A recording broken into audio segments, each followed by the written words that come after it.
అందరం కలిసి చదుదాం. యోసేపు ఫలించెడు కొమ్మ, ఊట యుద్ధ ఫలించెడు కొమ్మ, దాని రెమ్మలు గోడ మీదకి ఎక్కి వ్యాపించును. చాలు, నేను చదువుతాను. యోసేపు ఫలించెడు కొమ్మ, ఊట యుద్ధ ఫలించెడు కొమ్మ, దాని రెమ్మలు గోడ మీదకి ఎక్కి వ్యాపించు. దేవుడు తన వాక్యం దీవించి ఆస్వాదించునుగాక. ఆమెన్ చెప్పండి. ఆమెన్. యోసేపు అంటే ఫలించెడు కొమ్మ అంటే అర్థాలు ఉన్నాయి. ఊట యుద్ధ ఫలించాడు. ఫలించాలంటే మరి ఎట్లా ఫలిస్తుంది చెట్టు? ఊట యుద్ధ ఉండాలి. మరి మొదలుకు అనగా తల్లి వేరుకు కనెక్షన్ అయి ఉండాలి. అలాగే యోసేపు దేవునితో కనెక్షన్ పెట్టుకున్నాడు. దేవుడు ఆయనకు తోడుగా ఉన్నాడు. దేవునితో గల సంబంధమే ఆయన జీవితాన్ని ఆశీర్వదించింది. ఈనాడు మన జీవితం కూడా మనము మన పిల్లలు ఆశీర్వదించబడాలంటే దేవునితో సంబంధం పెట్టుకోవాలి. మరి ఊట యుద్ధం ఉండాలి. దేవుని వాక్యం అనే నీరు సంబంధం కలిగి ఉండాలి. ఊట దగ్గర మరి చెట్టు ఉంటుంది. చెట్టు దగ్గర ఇంకేముంటాయి? ఏమండి? రాళ్ళు ఉంటాయి. చెప్పండి, ఏముంటాయి? రాళ్ళు. ఆ రాళ్లకు ఆ ఊట ఏమన్నా ప్రయోజనమా? ఏ ప్రయోజనం లేదు. మరి చెట్టు అయితే జీవంతో ఉంది, ప్రయోజనం. అలాగే మనం కూడా రాళ్ళ వల్లే ఉంటే ఏం ప్రయోజనం లేదు. కొంతమంది హృదయాలు రాళ్ళ వల్లే చూసుకుంటారు. చెప్పింది వారి జీవితానికి ప్రయోజనకరంగా ఉండదు. కనుక ఊట యుద్ధ ఫలించెడు కొమ్మ, దాని రెమ్మలు గోడ మీదకి ఎక్కి వ్యాపించును. మరి గోడ లోపల ఇశ్రాయేల్ ప్రజల మధ్యలో గోడ మీద ఎక్కి ఇంకా వ్యాపించిందంటే అనేక దేశాలకు ఆయన ఆశీర్వదించబడ్డాడు. మనము మన కుటుంబం ఏ విధంగా ఉండాలి? నేను నిన్ను ఆశీర్వదిస్తాను, నువ్వు ఆశీర్వాదంగా ఉండేదవు. నీవు ఆశీర్వాదంగా ఉండేదవు, నిన్ను ఆశీర్వదిస్తాను, ఆశీర్వాదంగా ఉండేదవు అన్నాడు. అబ్రాహాముతో దేవుడు చెప్పినాడు. మనం ఆశీర్వదించబడాలి, మనం ఇతరులకు ఆశీర్వాదంగా ఉండాలి. కనుక ఆశీర్వాదంగా ఉండడం అంటే అర్థం ఏంటి? నిన్ను ఆశీర్వదించదను, నువ్వు ఆశీర్వాదంగా ఉండేదవు అన్నాడు. ఎంతవరకు అర్థమైంది అది? ఏమండి? మనకున్న ఆశీర్వాదాలు పంచుకోవాలని అర్థం అక్కడ. నువ్వు ఆశీర్వాదంగా ఉండేదావంటే ఒక అబ్రాహాము వల్లే దేవుడు నిన్ను ఆశీర్వదించినాడు. అయితే ఆ స్థానంలో నిన్ను నన్ను పెట్టాడు. మనం ఇతరులకు ఆశీర్వాదంగా ఉండేదవు అన్నాడు.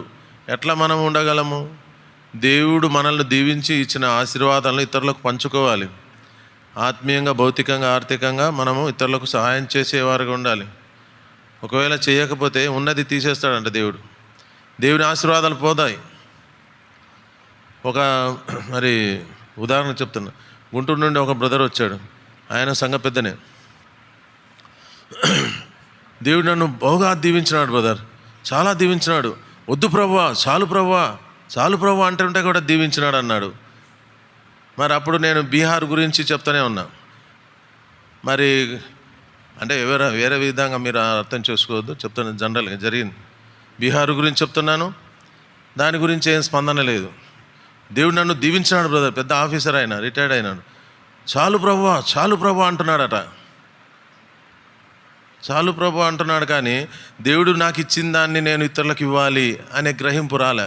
అంటే బ్రాడ్ మైండ్ లేదనమాట. దేవుడు ఇచ్చింది నాకు, నాది అనుకుంటున్నాం, మనది కాదది.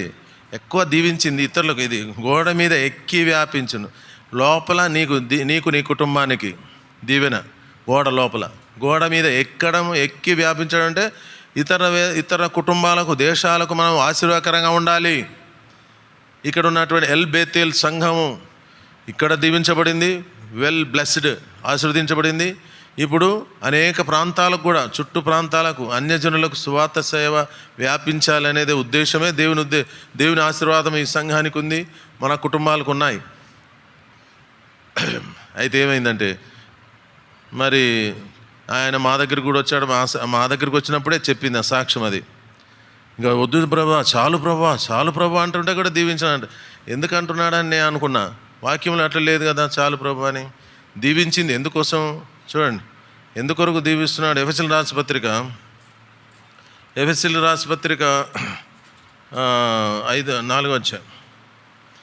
4వ అధ్యాయం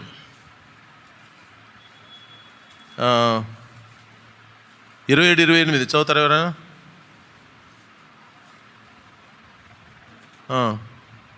4వ అధ్యాయం 27-28, ఎఫెసీ 4:27-28 చదవండి ఎవరైనా.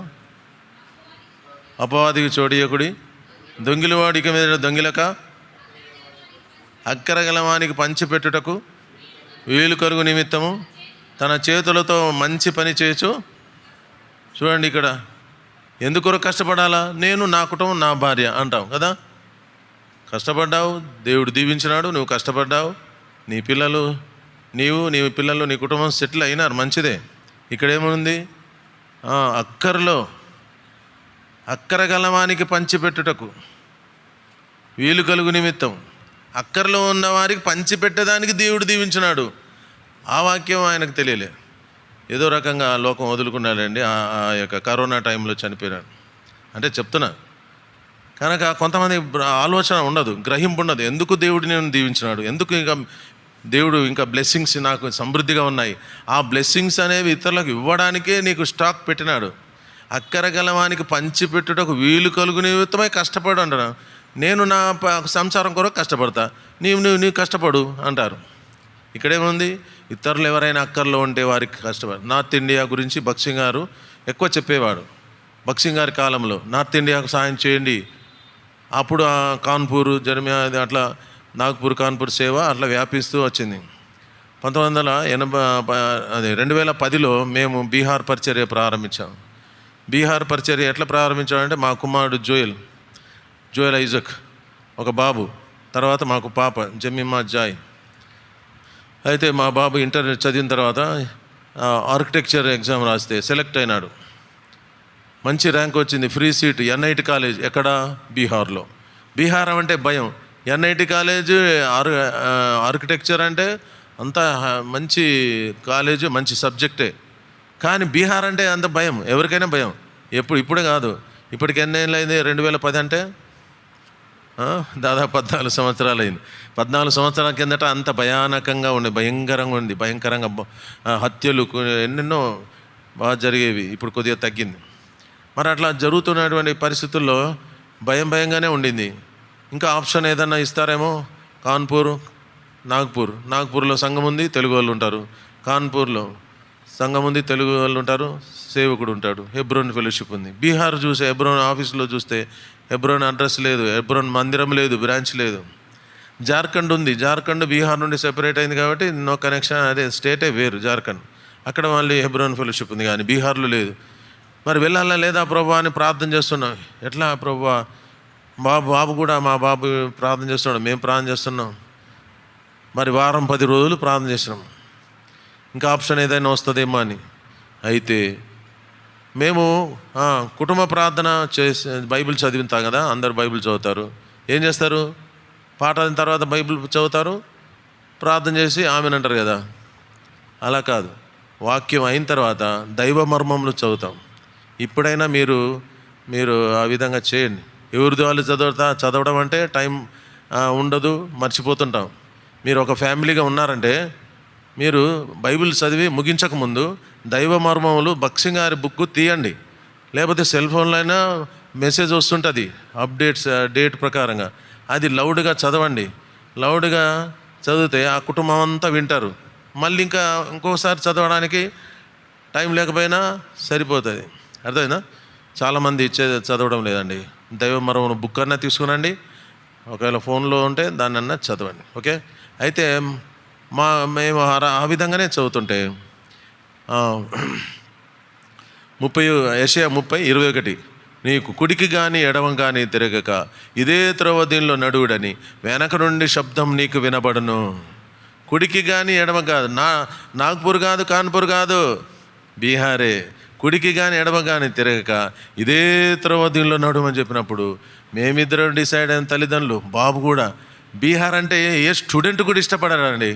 మా బాబుతో కూడా జాయిన్ అయిన మేము వెళ్ళాము, జాయిన్ చేసాము. అప్పటికే చాలామంది స్టూడెంట్స్ బీహార్ అంటే భయపడి ఆ కాలేజ్ సీటు వచ్చినా కానీ వదులుకొని మరి రిటర్న్ వచ్చేసిన ఇంటికి వెళ్ళిపోయినారు. అంత భయంకరమైన ఊరు. ఏదేమైనా దేవుని కృపను బట్టి అక్కడ హాస్టల్లో జాయిన్ చేసినాము. చిన్న రూము తీసుకున్నాము. ఈస్ట్ ఇండియా నుండి ఒక బ్రదర్, ఒక అబ్బాయి కూడా ఉన్నాడు. ఆయన బిలీవరే, మా అబ్బాయి బిలీవరు. కనుక ఆరాధన ప్రారంభించాం 2010లో. మరి ఫస్ట్ ఇయర్లోనే ఆరాధన అక్కడ ప్రారంభించాం, ఎన్ఐటి కాలేజ్ ఆవరణంలో. అక్కడ బయట రూమ్లో స్టార్ట్ చేసినాం. ఆ పరిచర్య అట్లా కొనసాగుతుంది. 1 ఇయర్కు మరి గాస్పెల్ క్యాంప్ను ఏర్పాటు చేసినాం. హైదరాబాద్ హెబ్రోన్ నుండి, మా ఆలగడ్డ నుండి, ఇంకా అనేక ప్రాంతాల నుండి, నార్త్ ఇండియా నుండి దాదాపు 44 మంది బ్రదర్స్ సిస్టర్స్. నార్త్ ఇండియాలో 44 మంది టీం అంటే హైలీ మరి గొప్ప సంఖ్య. అది అద్భుతంగా సువార్తకు మరి ప్రారంభించినాం, సువార్త చేసినాం. చూడండి, ఎక్కడ వెళ్ళాలో తెలియదు. 44 మందిని ఎక్కడ పెడతావు? రూమ్ ఏదన్నా వెతకండి అని ఒక బ్రదర్ని పంపించాము. రెంట్ రూమ్, కిరాయి రూమ్ దొరకలే. ఇంకేం చేస్తాం, ఇంకా వేరే మార్గం లేదు. అయితే నేను చెప్పాను ఆ బ్రదర్కి, చర్చెస్ ఉంటాయి కదా, సిఎస్సి ఏమన్నా అక్కడక్కడ ఉంటాయి, ఇక్కడ మాదిరి ఎక్కువ ఉండవు. అక్కడ మీరు పర్మిషన్ తీసుకోండి, వెనక స్థలంలో సువార్తలు పెట్టుకుంటాము, లగేజ్ పెట్టుకుంటాము, మేమే వంట వండుకుంటాము, సువార్త చేస్తాము, స్థలం ఇస్తారా అని అడిగిచ్చినాం. చర్చిలలో కొన్ని చర్చెస్ ఉంటాయి కదా, అక్కడ అడిగిస్తే మరి ఎవరు పర్మిషన్ ఇవ్వలేదు. ఇట్లా అనౌన్స్మెంట్ చేసిన ఎవరు మరి ఏపీ నుండి సువార్త టీం వారు వస్తున్నారట, వాళ్ళకి స్థలం లేదంట అని ఆ చర్చిలో కూడా అనౌన్స్మెంట్ జరిగింది. ఆ చర్చిలో ఎవరు ఉన్నారంటే యవనస్తులైన దంపతులు ఉన్నారు. బ్రదర్, ఆయన హస్బెండ్ ఏమో బిఐటి కాలేజీలో ప్రొఫెసర్, ఆయన భార్య హెబ్రోన్, ఆయన EU, ఆయన భార్య మరి హెబ్రోన్ ఫెలోషిప్ హైదరాబాద్. ఇప్పుడు ఏపీ నుండి సువార్త టీం వస్తున్నారు అనే వార్త ఆమె విని వాళ్ళ మమ్మీ డాడీకి, హైదరాబాద్లో ఉన్న మమ్మీ డాడీకి ఫోన్ చేసింది. డాడీ మరి ఏదో హెబ్రోన్ మరి సువార్త టీం వారు వస్తున్నారట హెబ్రోన్ నుండి, మరి ఎవరని అడిగితే ఆయన హెబ్రోన్కి ఫోన్ చేసినాడు.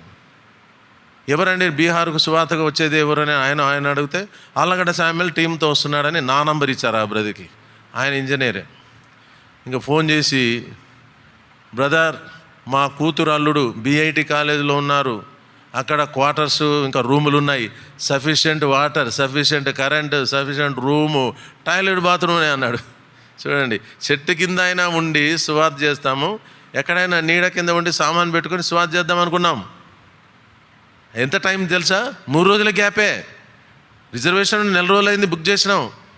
ప్లేస్ తెలియదు, ఎక్కడ పోతామో తెలియదు, ఎవరు రిసీవ్ చేసుకుంటారో తెలియదు. అంత కఠినమైన ప్రయాణం. అటువంటి పరిస్థితుల్లో ఈ శుభవార్త వచ్చింది. ఎట్లుంటుంది చెప్పండి? ఆనందమే పరమానందం, అంత గొప్ప ఆనందం. దేవుని కార్యాలు ఆ విధంగా ఉన్నాయని దేవుడు ద్వారం తెరిచినాడు. మా కుమారుని ద్వారా బీహార్కు సువార్త ద్వారం తెరిచినాడు. సువార్త మరి ఆళ్ళగడ్డ నుండి బీహార్కు వెళ్ళింది. స్థానికంగానే కాదు, బీహార్ వరకు వెళ్ళింది సువార్త. అయితే ఆ సువార్త టీంలో ఎన్నెన్నో అద్భుతాలు జరిగినాయి. అయితే కాన్పూర్ జర్మియా, చాలామంది మీకు తెలుసులే, పెద్ద పాత అయిన, మరి అది 40-50 ఏళ్ళ నుంచి ఉన్నాడు అక్కడ. ఆయనను కూడా పిలిచినాం, అందరిని పిలిచినాం. నార్త్ ఇండియా సేవకులు, సేవకురాలు కూడా వచ్చారు, మేమంతా. ఆయన అన్నాడు, బ్రదర్ నువ్వు పర్మిషన్ తీసుకున్నావా? పర్మిషన్ తీసుకోకపోతే నువ్వు చేయలేవు అన్నాడు. మనం ఎంత భయపడతామో నా పక్కన రాష్ట్రాలు కూడా భయపడ్డారండి. మనము బీహార్ అంటే ఎంత భయమో పక్కన వాళ్ళు కూడా భయపడే ఎవరు పోలేదు. అక్కడ దగ్గర ఉన్న రాష్ట్రాల వాళ్ళు కూడా పోలేదు, బీహార్ అంటే భయమై. అందుకే ఆయన అన్నాడు, మీరు పర్మిషన్ తీసుకుపోతే సువార్త చేయలేరు అన్నాడు. ఎట్లా అబ్బా అనుకున్నా. నా ఉద్దేశం ఏంటంటే, అంటే పర్మిషన్ తీసుకోలేదు. ఒకవేళ తీసుకోవాలని మనం అప్లై చేసినాం అనుకోండి, నా ఒపీనియన్. ఆయన అంటాడు నో అంటాడు. నో అంటే ఏం చేస్తావు? మరి ఇదంతా క్యాంపెయిన్ క్యాన్సిల్ చేస్తావా? చేయలేము. అడగొద్దు, మానుకోవద్దు, పోవడమే అనుకున్నాం. వెళ్ళాల్సిందే, ఎట్టి పరిస్థితుల్లో చేయాల్సిందే అన్నాం.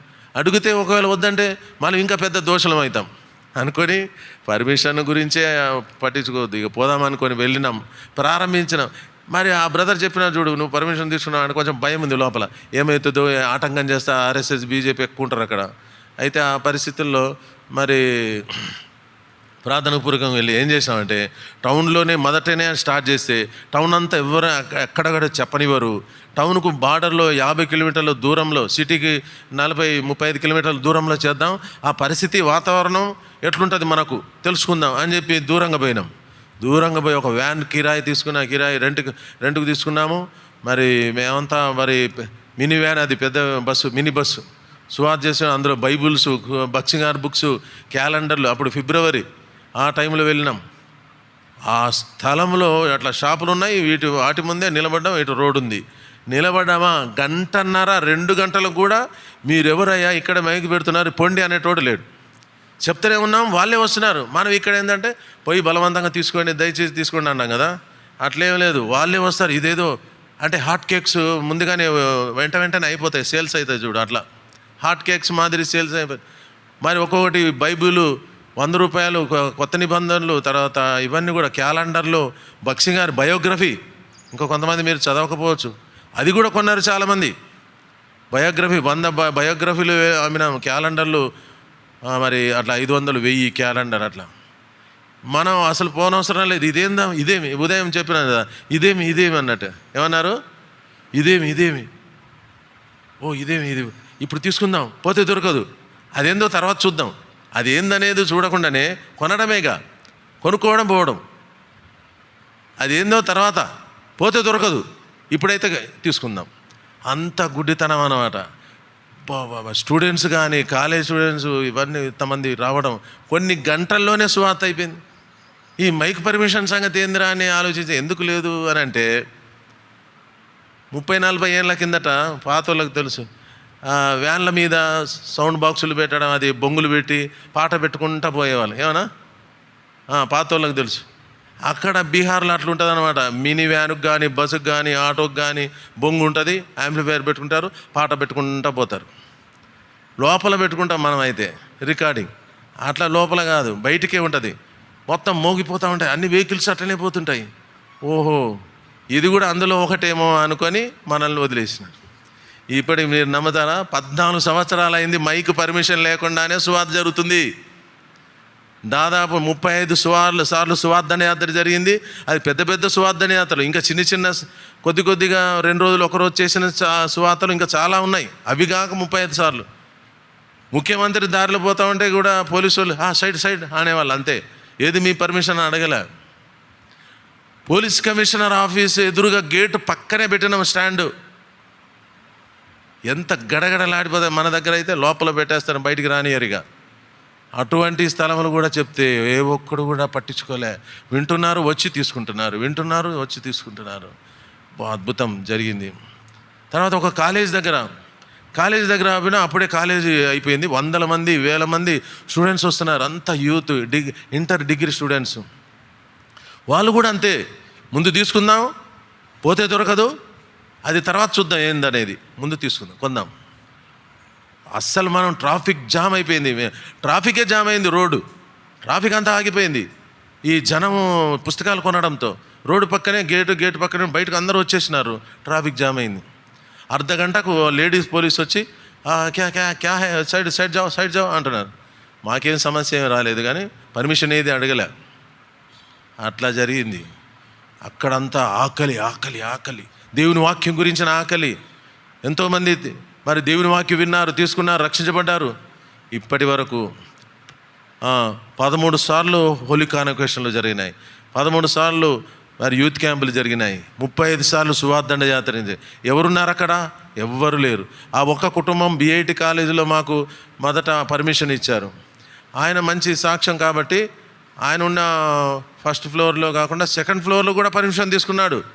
ఈ 44 మంది ఆ పైన ఈ కింద అందరూ కూడా మేమే సువార్థికులే.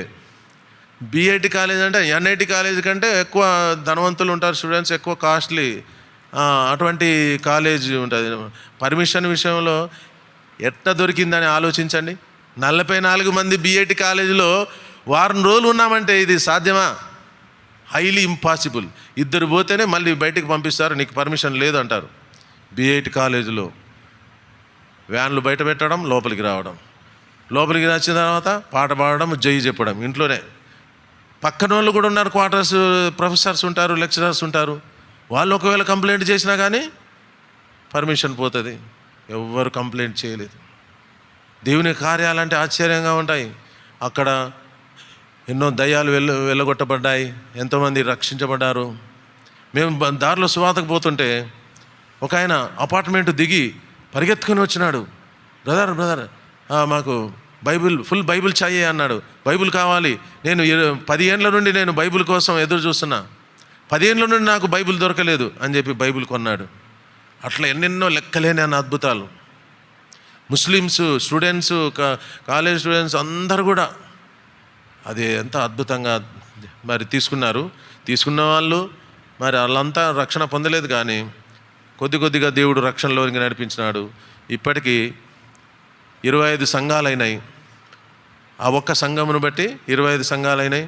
ఆ బిఐటి కాలేజీలోనే ఆరాధన ప్రారంభించాం. ఒక సేవకుని పెట్టాం, తర్వాత మళ్ళీ సేవకుడు, మళ్ళీ సువార్త, వెంటనే మార్చి నెల. ఎంత దూరం?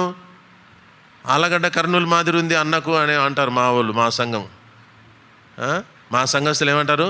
అన్నకు బీహార్ అంటే ఆలగడ్డ కర్నూలు అంటే 100 కిలోమీటర్లు, 120 కిలోమీటర్లు. అది ఇది ఎంత తెలుసా? 2000 కిలోమీటర్లు. ఆలగడ్డ కర్నూలు అంత ఉంది అన్నకు. మాటికి పోతున్నాడని నెల మార్చి నెల ఖర్చు.